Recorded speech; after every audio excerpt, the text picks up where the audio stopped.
What's up, guys? The current sky is complicated, or rather, it's about to get really complicated. And I wrote my newsletter article that I wrote about Venus retrograde mainly and a little bit Mercury retrograde. And I listed all of the aspects and I tried to be straightforward. And then when I thought about it, I realized that this is really a visual thing. So I decided that I would try to capture it visually. Then I sat here and I was staring at my computer trying to figure out what I was going to say. I gather my thoughts before I do these and think about what points I want to hit. And then I realized that my thesis was evolving as I was staring at the sky, which happens sometimes. So let's get into it a little bit and I'll show you what I mean. So this is literally the sky right now, today as I do this. And you can see here, Venus is almost stalled out in Aries. It's gonna go retrograde relative to us, which means that Venus is passing the Earth, and so it will appear to go backwards as it moves past us. It means that Venus is as close to the Earth as it gets when it's retrograde, and when things are as close to the Earth as they get, they don't behave normally relative to us, especially when they are Mercury, Venus, and Mars. As you can see, Mars is retrograde right now over here in Cancer. It will be retrograde for one more week, and then it will stop doing that. And this is the distracting one for me. I'm Aries rising. Mars retrograde has been a special experience for yours truly. But those of you who have Taurus rising or Libra rising, or those of you who have Gemini rising or Virgo rising, are going to be more attuned to the backwards nature of their ruling planets over the next couple months. Anyway, so what do we see? I am focused on this section of the sky, which will move a little bit, but not much as I forward it in time. So it'll go up this way. This is Venus. This is the North Node. This is Neptune. This is Saturn. This is Mercury. And they are actually, Saturn has just moved so that it's within range, in my opinion, of Neptune. Astrologers who are much smarter than me think of Saturn and Neptune as quote unquote in orb when they're 15 degrees apart. So some would say that the upcoming conjunction, which means that these two planets moving together in the sky, is already occurring. And if you look around at the world around you, you would actually probably be inclined to agree, but I'll get into that. So, like I said, this is a complicated situation, and I'm going to do this in week-long spans, but I want to show you this chunk of energy here is going to move together, and when you have four objects, and in a few of the cases it'll be five. I don't count this as an object, but in the sky, because it's not, it's a point. But when the North Node is present, what it does is it expands the existing energy. So this is all happening basically on steroids. And again, I will explain what I mean. So Venus is in Aries right now, which is a very forward, go get 'em, be feisty, fight. Like Venus in Aries loves not necessarily a full-on battle, but to argue with their significant other and be feisty and be playful, and that's great. But when Venus stalls out and then begins to retrograde, or in other words pass us, Venus still wants to fight, but it's not necessarily a good idea, because your fighting words get construed the wrong way, and the fights get bigger than you intended, and retrograde energy is backwards energy. So what seems like a really good idea at the time is a really bad idea a lot of the time. Anyway, going forward in 7-day increments. So it's a week later than today. And Venus has, when I say stalled out, like you can see it's moved a little bit more than 2 degrees. And Venus moves when it's normally functioning, it's more than 1 degree a day, a little bit more than 1 degree a day. Mercury is now here with Saturn, again, February 23rd. So the February 23rd and a bit after that range means that you're thinking deep thoughts and probably a little bit pessimistic, especially if you're Mercury sensitive. This is going to be the case. Saturn's influence on Mercury is realistic, but sometimes too realistic. So it can be the like, this won't work out, this can't happen, or the phrase that no one wants to hear, we need to talk. But you can also see that Mars is in trine aspect with this situation. So this can be a we really need to talk, or it might be about taking action about something that's maybe a little bit overdue. You shouldn't take a whole heck of a lot of action because Mars is still retrograde, but this exacerbation is actually in a pretty decent way. So it can be a lot of thinking. It can be a lot of serious talking. Should you do something about it? Not necessarily. And the North Node here is as conjunct Neptune as it gets. For those of you who have active Neptune transits or Neptune sensitivities, generally speaking, a lot of psychic activity, so like just weird premonitions, strange vibes. It can be the psychic overload, or Neptune sometimes can confer an enthusiasm for things that are not necessarily a good idea. So you can go gangbusters on like a vision that may or may not actually be real. Like sometimes it is. So like this type of energy, actually, when you take it all together, is somebody having like James Cameron creating Avatar type vision, or James Cameron, like I like James Cameron because he has these big dreams of what he can do cinematically, and then it takes him decades to actually do the output of it, and he's such a perfectionist that it's like incredible when he does stuff. But this is the type of sky where somebody might have that type of dream of like, I want to achieve this big huge thing, and they are nowhere near the ability to do it, but then they might take it and run. And that's not necessarily a bad idea, but you have to figure out whether your Neptune stuff is actually actionable. This is a good sky for that, but the caveat obviously is what I said at the beginning of like, you can really go into overload on emotional stuff, psychic stuff. You can have premonitions that are wrong, but be convinced that they're not. Pisces energy is really weird. And I mean, we've been living with it with Neptune and Pisces. You can see at 28 degrees, less than, I mean, because it's 28:41. It's so close to Aries. We've been living with Pisces, Neptune and Pisces, which is its home sign, for a really long time. It does strange things. And then Saturn in Pisces obviously does strange things too, but Saturn in Pisces is miserable and morose and really pessimistic.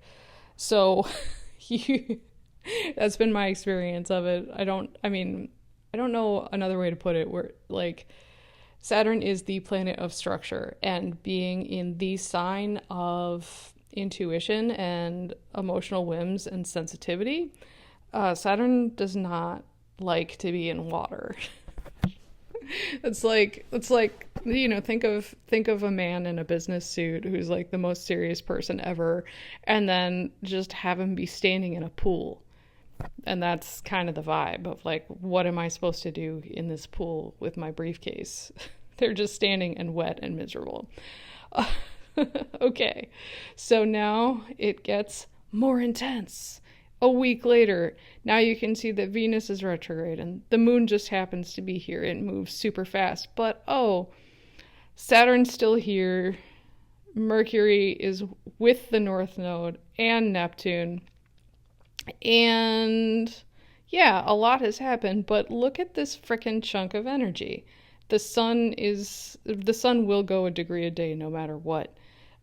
This is a lot in one place. So wherever you have Pisces and the early degrees of Aries in your chart, just imagine that there's like a cosmic elbow in that area of your chart. There is so much attention in one place.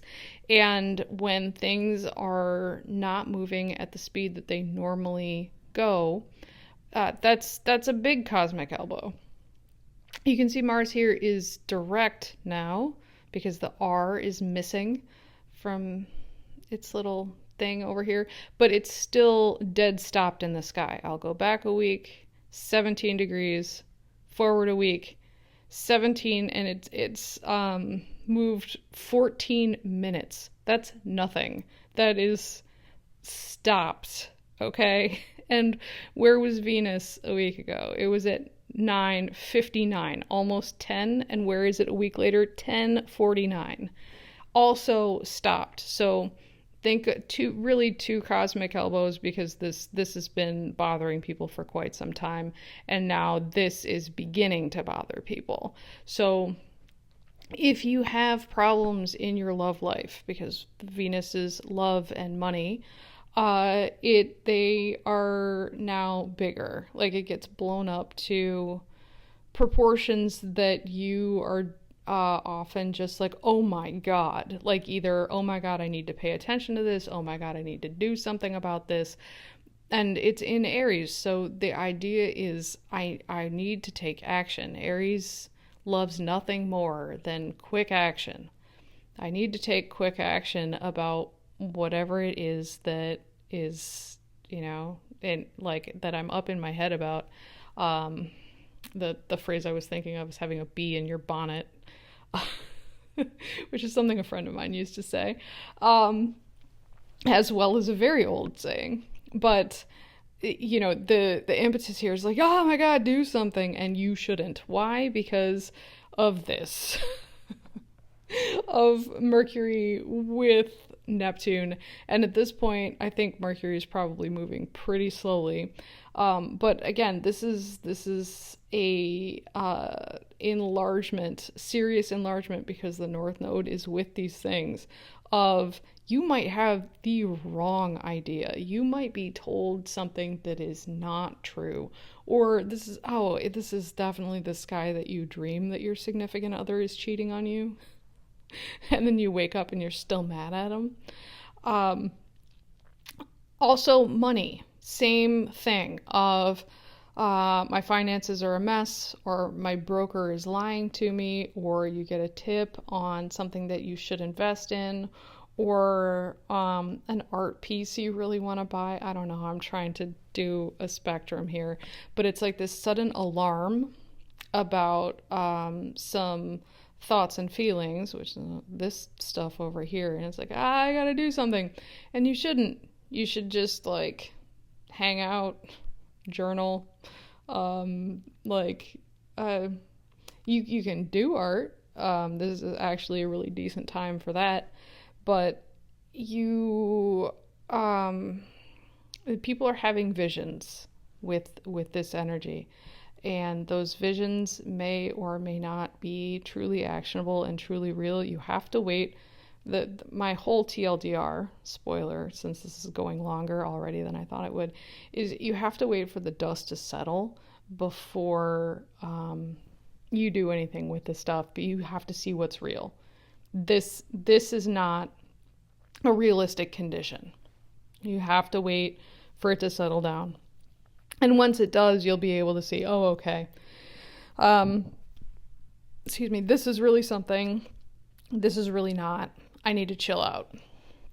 It's that kind of vibe. All right, forward a week.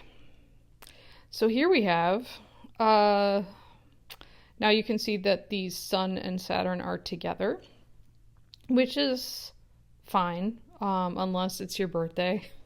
Which, if it's your birthday, it's still not bad. It just means that it's a pretty serious year for you. That you've had a lot of Saturn uh, lately, and some really realistic things happen. So, more responsibility, or your health issues, or kind of getting your act together and realizing that parts of your life really need to be sorted out, and other parts are demanding that you do a lot in them. That's a Sun Saturn type of situation. But Mercury is now with Venus, and as you can see, Venus has still not moved much. So 1 week, 10, 9. That's no motion. And similarly, Mars moved a little. So this is still annoying, but it's waning.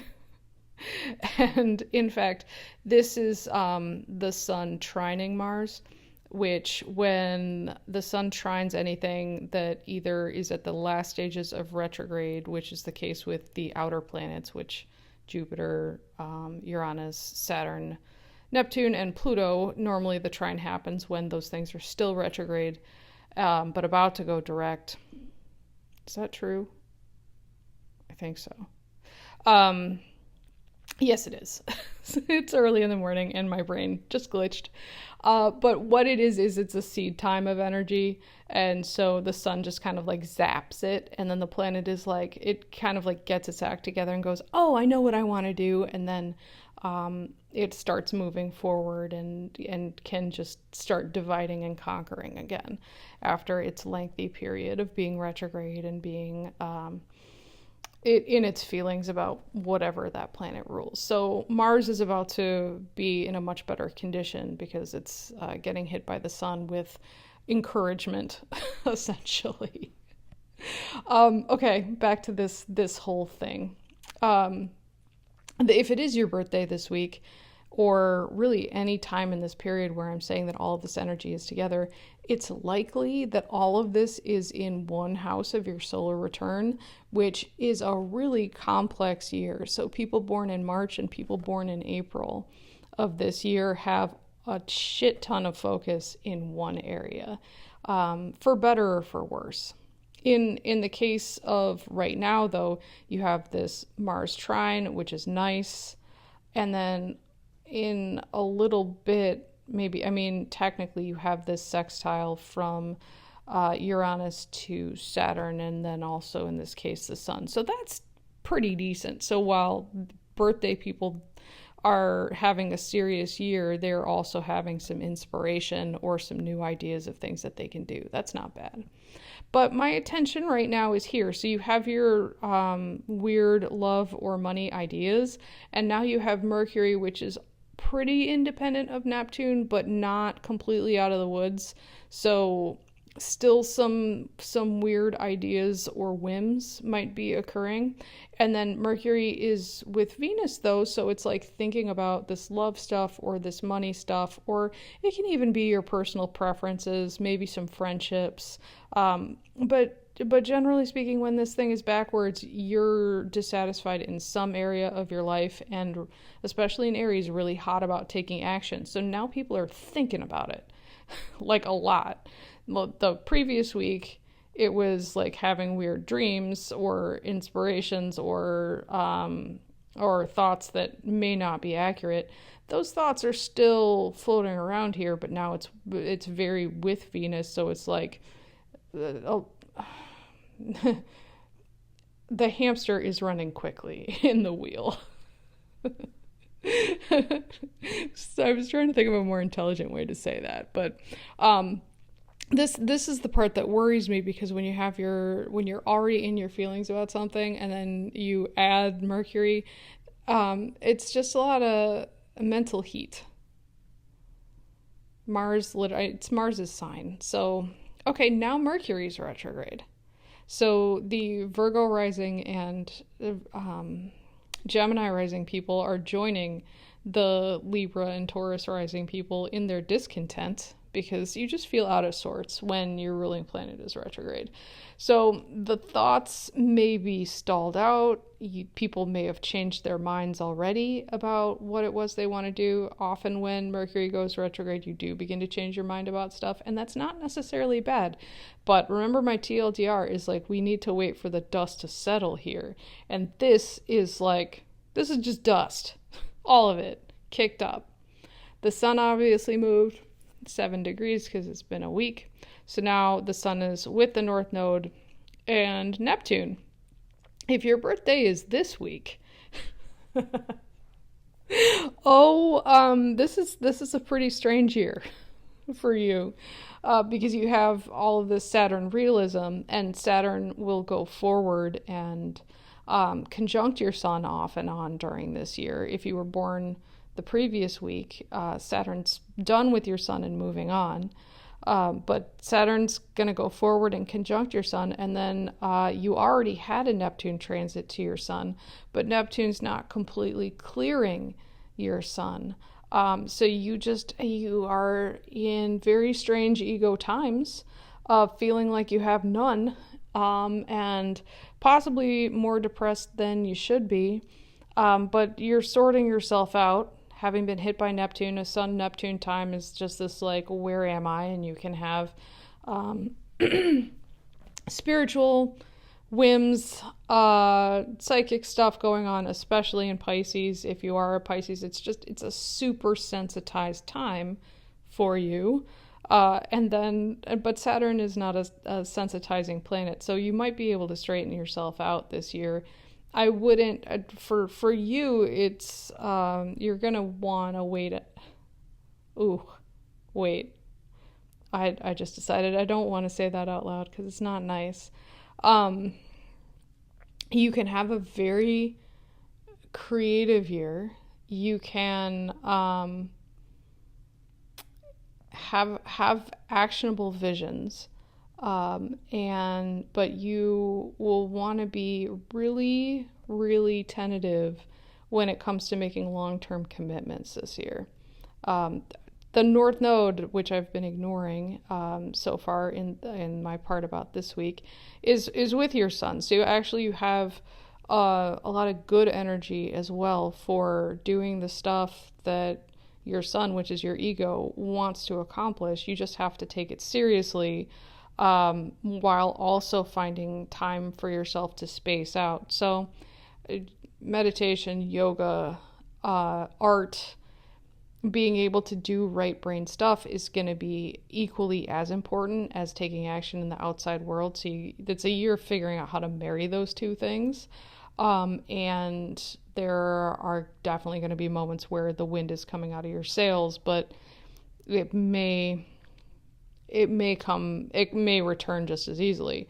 And this crowd also has this sextile from Uranus, so that's even more energy. That's good.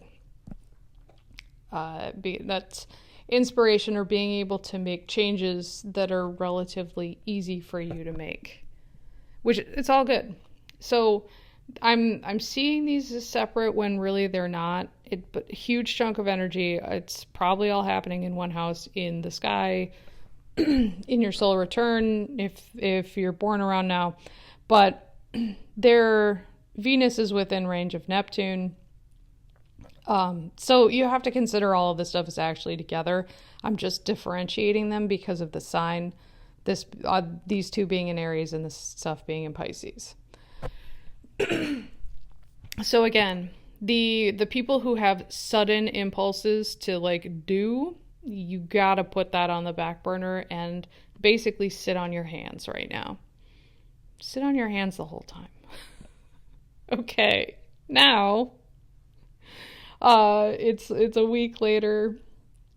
Sun's in Aries now, and this time is the inferior conjunction of the sun to both Venus and Mercury at the same time, which just means it's a seed time for Venus and Mercury.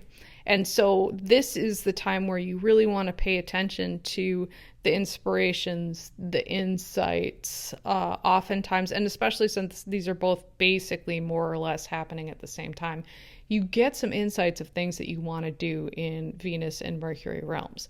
So in your love life, in your financial life, in your just relationships and friendships, the way that you relate to people, and these things are happening in Aries, so it's probably stuff that you want to do, stuff that you want to change, action items, right?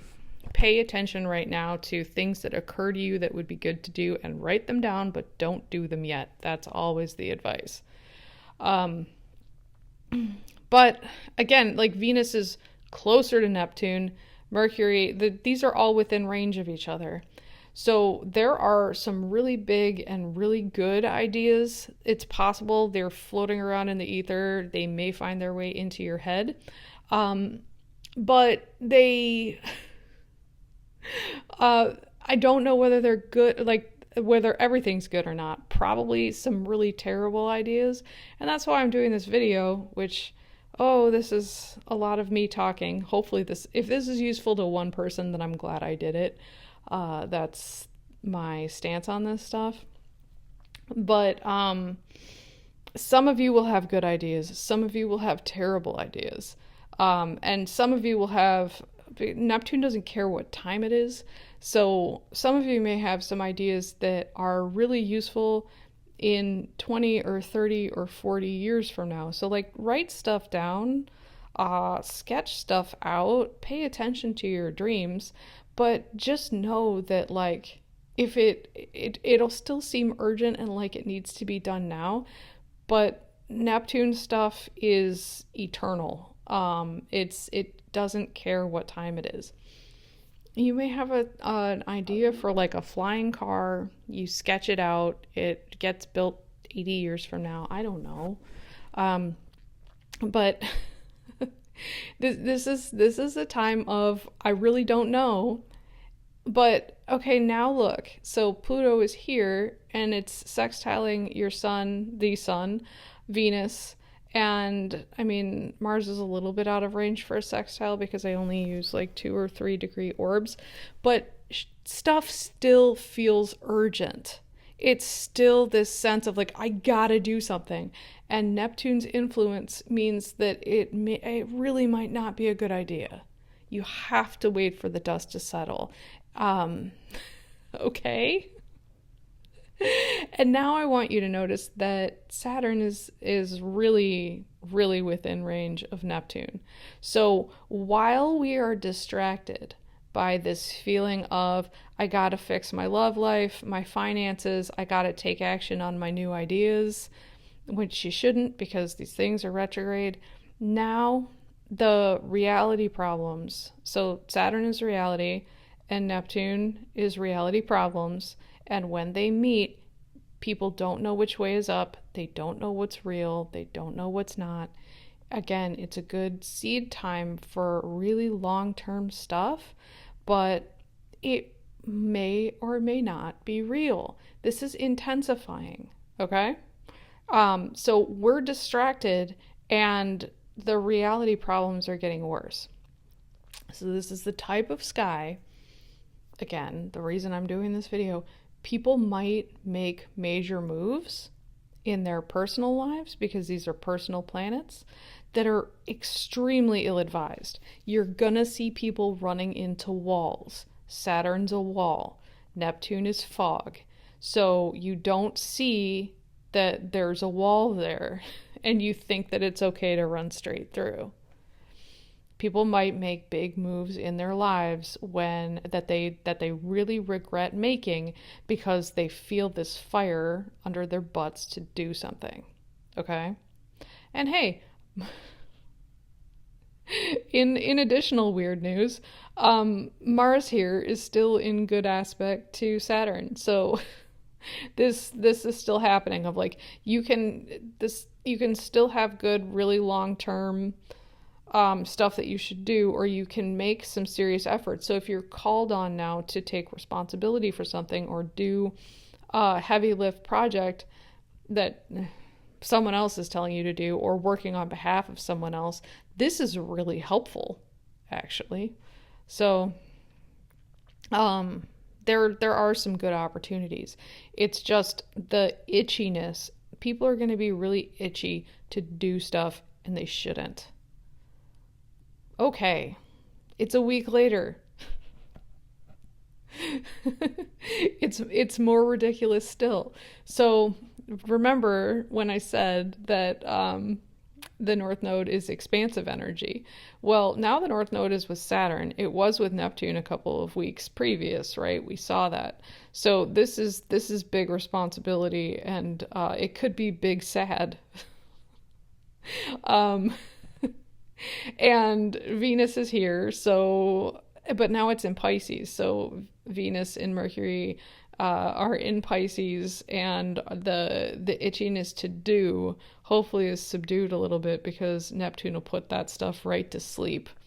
The sun has distanced itself from Neptune, so people born this week aren't going to have Neptune problems for a little while, but this whole chunk in their solar return, like this is all going to be in one chart, one house probably. So you have your ego stuff, but then also some question marks about what you're thinking and feeling, and then also some depression or limitation in an expansive way, all in one house. So that's a really big elbow in whatever house that falls in. The ego and the depression are not together. The question marks and the ego are not together. But the thoughts and romantic feelings, they are together. So this is a pretty complicated one, and again, it depends on which day this week you're born. But that's generally the vibe here. So again, maybe Venus and Mercury went to sleep a little bit, or again, this is a seed time for dreaming the big dreams, but now there's a sense of reality, or a sense of, oh, this maybe can't work. The things that I was so itchy about and so hot about a week ago, now Saturn is really like raining on your parade. Saturn with the North Node, when it's in your birth chart, that's about learning to step in and be the responsible party over the course of your life.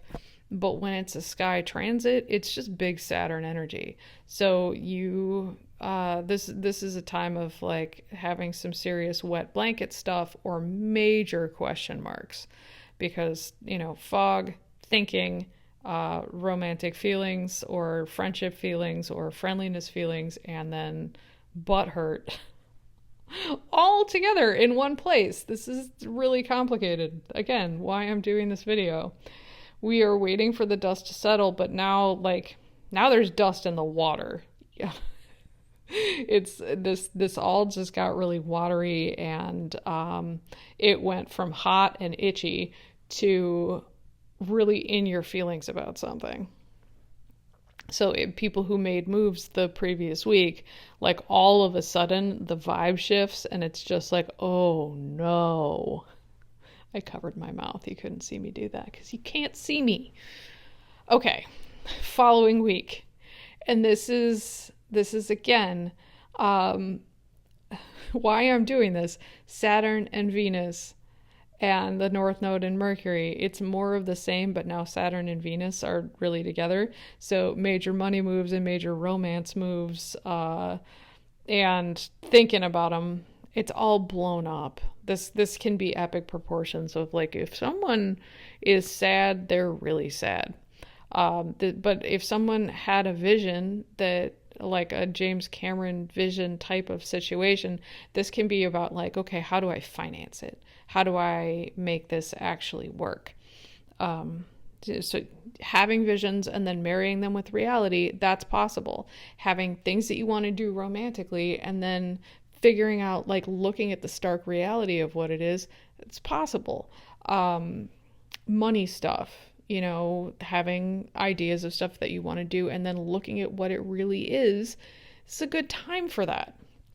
And hey, look, Mars is still, like, now Mars is helpful to this energy. So if you're born this week, there's a lot of stuff that you need to do and rethink. People born this week are having some really serious thoughts about love and money year long, but they also have this nice aspect from Uranus and this nice aspect from Mars, so you can do new things and you have the energy to do it.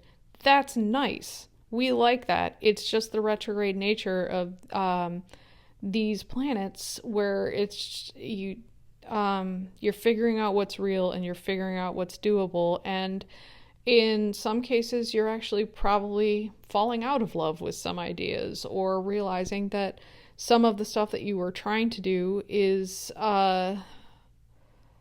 maybe you're out over your skis. And Neptune is in Aries now, and I'm not doing that in this video. This is a whole other subject for a whole different day, and this is a major shift. But this is becoming a very long video. Okay, we're going forward a week. Venus and Saturn are still together, and Mercury still together, but which one of these is retrograde? I think it's only I think it's just the North Node, which always moves backwards. So around April 13th, now these things are direct. Let me just play with this. We're going day to day now. Yeah. Okay, cool. My software is good, but I just want to make sure that I'm able to read it correctly, because you can see that this whole chunk is kind of hard to read. So Venus is direct. It's like you're still overly realistic and possibly pretty depressed about what it is you're thinking romantically or just thinking. It's still in Pisces, so it's murky, or you can really have conflicting emotions, be thinking a lot, and possibly overly realistic or too much pessimism. That's a deep possibility, especially given what I was saying about the energy before. I don't want to overly repeat myself here. But look, it's like overly pessimistic, but really tied up with Neptune of fog. So, the people really might still be running into walls here, and it's gonna take some time to find your way forward if you find yourself in a complex situation. Now the sun is so far away from all of this stuff that it's possible the sun is in a different house. It's probable the sun is in a different house in a solar return. This is still an elbow for anyone in your chart, wherever it is, because it's 4 planets and a north node, so expansive energy for all of this stuff. But it's really more of the same, of like over pessimism, whims, lots of thoughts and feelings all in one place, and not necessarily knowing which way is up, because this is a wall and this is fog. It's a week later. Mercury has only moved a little bit. Mercury is in Aries now, but my thesis here doesn't change. Nice things. Mars is in good aspect with Neptune, to some extent Saturn still, and Mercury. So once Mercury clears Neptune, the thinking becomes unclouded, but Venus is still here with the North Node and Saturn. So again, people who did dumb stuff or stuff that seemed like a really good idea at the time are gonna still be feeling like they're in a bad place. So if there is somebody who makes a major move, who you're worried about, pay extra attention to them at this time. But I guess I should say that I think there are going to be a lot of people who have been staying in stuff or tolerating situations that really make them unhappy. And this collection of energy for the length of time, like this is an endurance marathon. So if you were already unhappy, this is going to intensify that to unmanageable proportions, where there are gonna be people who are just like, I want out. I've been miserable for a long time. I don't want to be miserable anymore because of this Saturn reality of like, there's just this, like, this could be the wall of like, I don't want to do this shit anymore. People are gonna snap, and I'm not saying that that's necessarily bad, but people are gonna be having some of those conversations in relationships, probably also in work or just other commitments. And the nice thing is that Uranus here, it can help people get free from stuff that they need to get free from. But again, I want to call your attention to the fact that now Saturn and Neptune are really together. So while Mercury and Venus were distracting us with our personal problems, globally, our reality problems intensified of what's real, what's not. And that's the whole Saturn-Neptune conjunction that's going to be off and on for the next couple of years. So it's a much longer story and a story for another day. You'll know how you're impacted by it because there will be areas of your life where you're just like, I don't know what to do with this. It depends on which house it's happening in your chart. It's just like, I don't know if this is short term or long term. Like, you're suddenly running a marathon, essentially, and you just don't know how long it goes. That's what it is. So, those of us who have run sudden marathons in recent memory, when that happens, you're just like, I don't have the right shoes for this. I didn't train for this. How long do I have to do it? Are you kidding? And that's why I'm saying don't make premature decisions with the Venus retrograde and the Mercury retrograde, because if you have to run a sudden marathon and you've just given away some of your resources, you're gonna regret it. Or if you like suddenly cut off a friendship and then it turns out you needed it because that friend was really supporting you, but they pissed you off too much one day and you were just like, that's it, I'm done. But then you could have really used their support. You're going to have to go without it. Don't bite any hands that feed you if you can avoid it.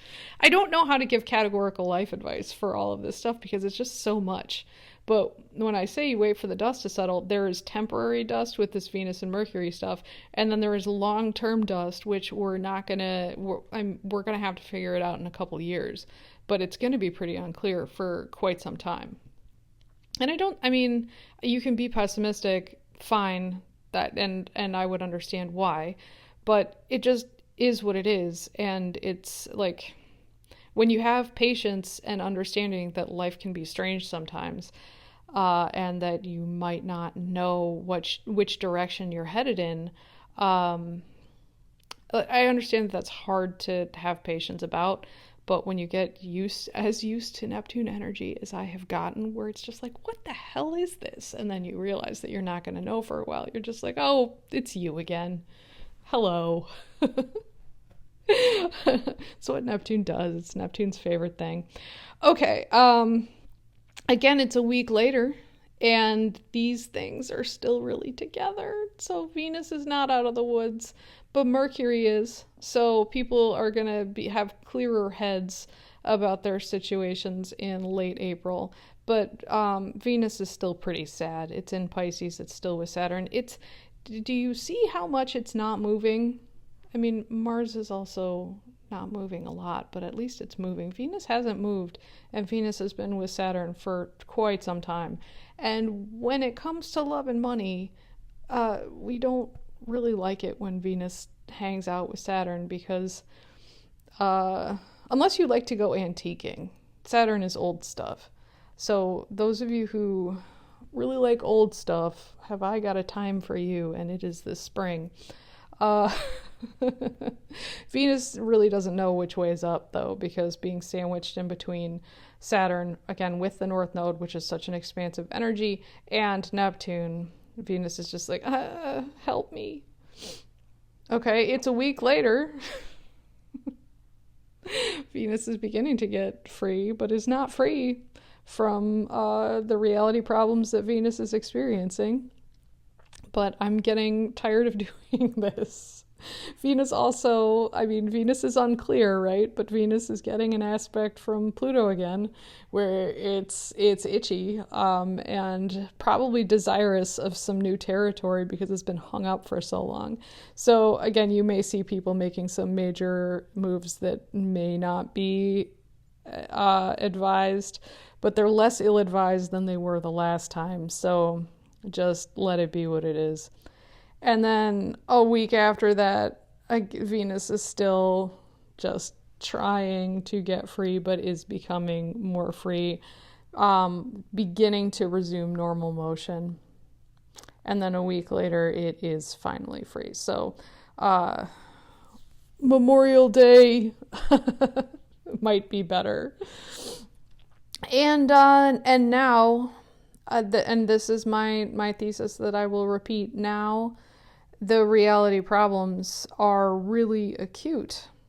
So this situation of not knowing what's real or not, it's no longer personal, it's much more global.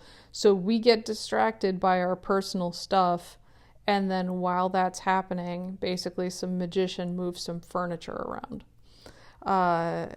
Again, exacerbated or not, I don't know, by Pluto, and also receiving good aspects from Neptune. I'm not reading this as catastrophic, but this is just an interesting time for us in terms of not knowing what's real or not. It can be a really creative, imaginative time. And again, I'm not touching Neptune in Aries yet, because I need a little bit more of a flavor of it. We haven't had Neptune in Aries in a century and a half, I think would be the correct thing to say. So I have no idea. I'm reading up on it, but as to what it'll actually do, I don't know. We gotta wait to see what the flavor is. One nice thing, again, Venus is slow, but not that slow. It's a nice aspect this week to Mars, which is good. That might help Venus with its recovery from this wet, confusing blanket. Okay, way too much talking, but it's so complicated, and that's why I did this. So I hope you enjoyed it. If not, maybe you turned it off and you're not with me anymore. That's fine. I do this for fun. This is what I do for fun. Judge me if you want to. But thank you for watching if you did, and good luck to all of us. Good luck to you specifically. Just remember, wait for the dust to settle, and know that even when it does, there's still this aspect of unreality to contend with. So it'll be okay in the long term. But with Neptune, you don't know how long the long term truly is. So if you can find peace with that, you will be way ahead of everyone in your midst. Good luck.